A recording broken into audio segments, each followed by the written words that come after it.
সন্ধ্যাবেলায় দেখিয়েছিলাম picnic spot, আর এখন দেখো প্রচুর লোক এসছে পিকনিক করতে। দুটো বাস এসছে, আরও অনেকগুলো গাড়ি এসছে এখানে, আর অনেকে এমনিও ঘুরতে এসছে। কিন্তু এটা পিকনিক স্পট, তোমরাও পিকনিক করতে আসতে চাইলে করতেই পারো। আর এই যে এইদিকে নৌকা বিহার করতে চাইলে এখান থেকে। আর এই দিকটাতে টিকিট কাউন্টার, চলো আমি জানাচ্ছি নৌকাতে ভ্রমণ করতে কত টাকা লাগবে। এই যে টিকিট কাউন্টার, এখানে টিকিট কাটতে গেলেও টিকিট কাউন্টারে উল্টোপাল্টা ভাড়া চাই। যেমন 2000 টাকা বলছে, আমরা 4 জন আছি, আমাদেরকে বললো 2000 টাকা লাগবে। তো দরদাম করা এখানে পসিবল। 4 জনের জন্য শেষে রিজার্ভে রাজি হলো 1500 টাকাতে। আর শেয়ারে গেলে 200 টাকা করে পড়বে পার হেড।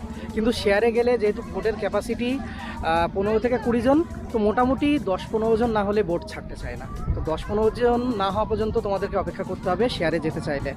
তো আমি আমার সাথে অলরেডি আরও 3 জনকে পেয়ে গেছি, আর আমরা 4 জন ছিলাম। তো আমরা রিকোয়েস্ট করলাম, তো আমাদের থেকে 200 টাকা করেই নিয়েছে পার হেড।